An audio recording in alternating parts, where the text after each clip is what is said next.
Bismillahirrahmanirrahim. Assalamualaikum warahmatullahi wabarakatuh.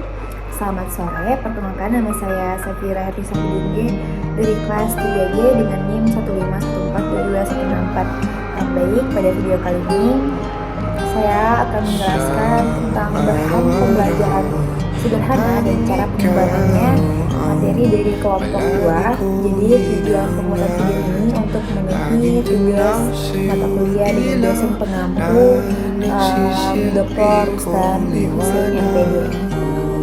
Jadi sebelum itu kita biasa dulu.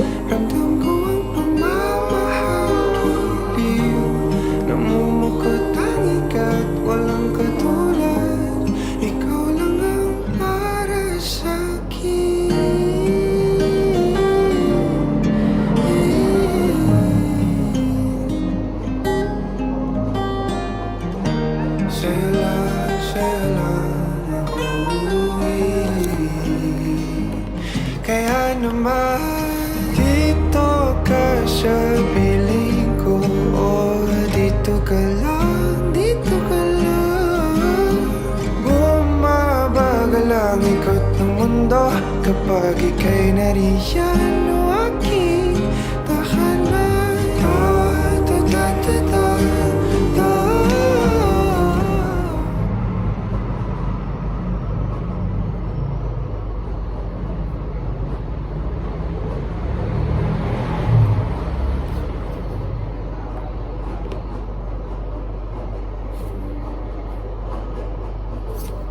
Pemain satu, siap hadapi tantangan ini?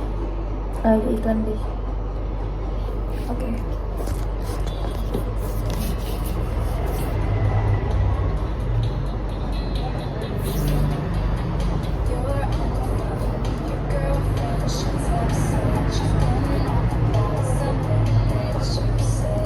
Oke, baik.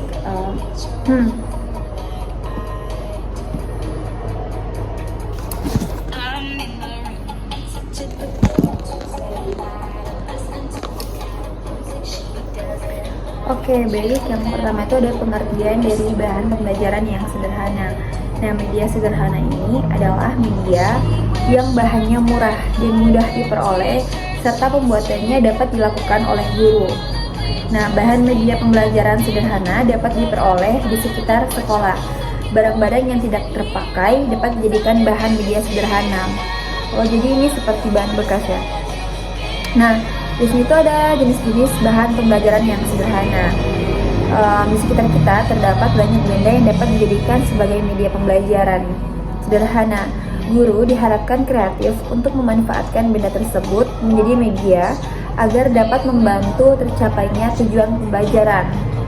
Nah, dari sini tuh ada beberapa macam media pembelajaran sederhana, antara lain gambar, peta, dan globe ya, namanya peta atau globe.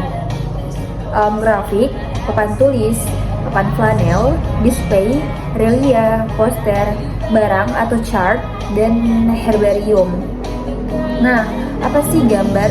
Nah, gambar itu sebagai media meliput foto atau berupa lukisan atau gambar dan sketsa atau gambar garis. Nah, tujuan utama penampilan berbagai jenis gambar ini adalah untuk memvisualisasikan konsep yang ingin disampaikan kepada peserta didik. Nah, yang kedua itu ada peta dan globe.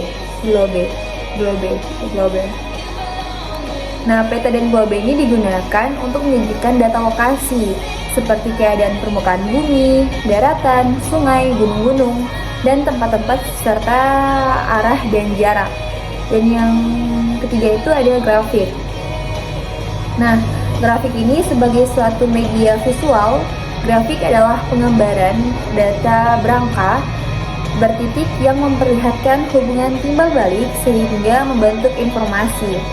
Nah, fungsi grafik itu sendiri yaitu untuk menggambarkan data kuantitatif secara teliti dan menerangkan perkembangan. Selanjutnya itu ada papan tulis.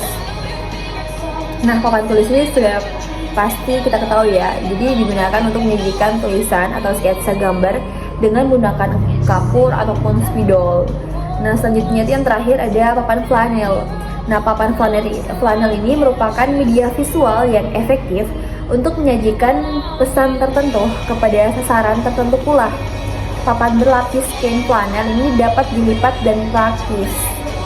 Nah, selanjutnya itu ada manfaat dari bahan pembelajaran sederhana. Jadi berbagai mata pelajaran memiliki kaitan yang erat dengan objek yang kompleks. Untuk membawa berbagai objek tersebut tentu sangat sulit, sementara penjelasan verbal sering membuat peserta didik kurang cepat memahami konsep yang dipelajari. Media pembelajaran sangat bermanfaat bagi pembelajaran. Ada seorang ahli teori namanya Rumambuk pada tahun 1998. Ia menegaskan beberapa manfaat media dalam pembelajaran antara lain, kita next iklan.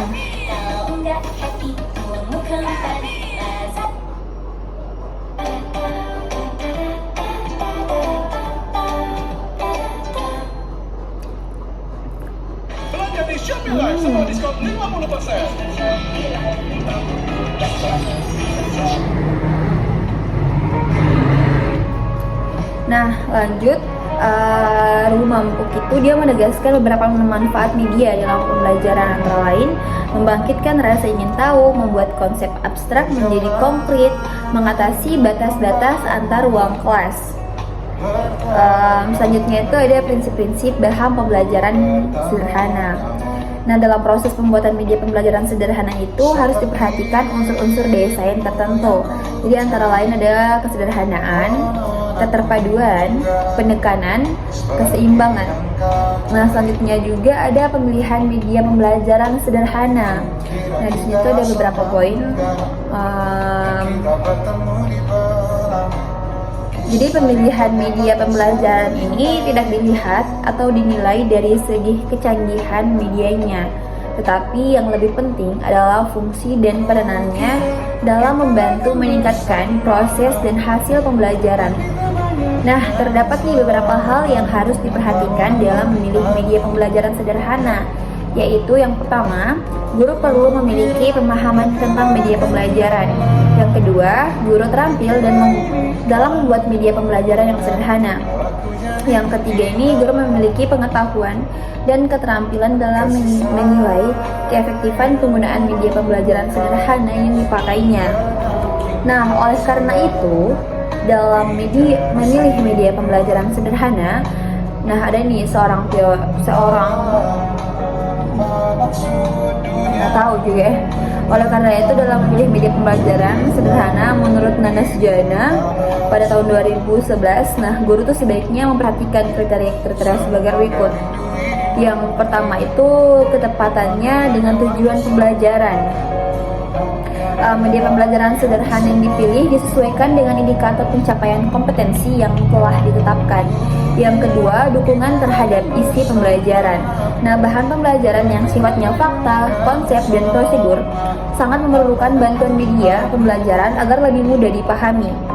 Selanjutnya itu kemudahan memperoleh media. Nah, media pembelajaran yang dipilih mudah diperoleh, mudah dibuat oleh guru pada saat pembelajaran. Sebagai contoh, media grafis, diagram, sketsa tanpa biaya yang mahal, sederhana dan praktis, dan dalam penggunaannya. Yang selanjutnya itu ada keterampilan guru dalam menggunakannya. Jadi apapun jenis media yang dibutuhkan, syarat utama itu guru harus mampu menggunakannya dalam proses pembelajaran. Yang selanjutnya itu ada tersedia waktu untuk menggunakannya. Jadi media pembelajaran yang digunakan disesuaikan dengan waktu yang tersedia dalam pembelajaran. Jadi tidak melebihi waktu yang telah ditentukan. Selanjutnya juga itu yang terakhir, sesuai dengan taraf berpikir peserta didik. Jadi memilih media pembelajaran sesuai dengan cara berpikir peserta didik.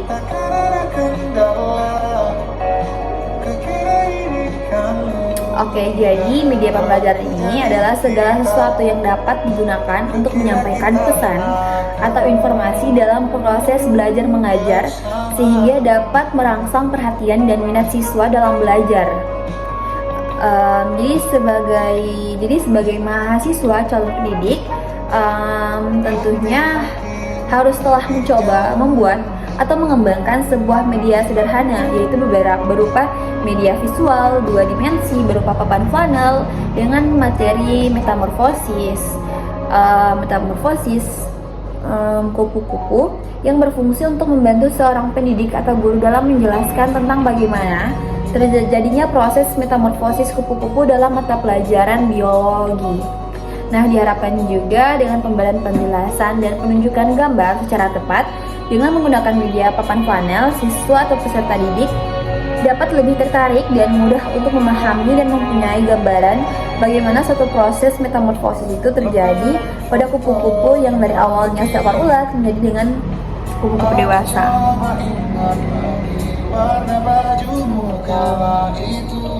Kali pertama,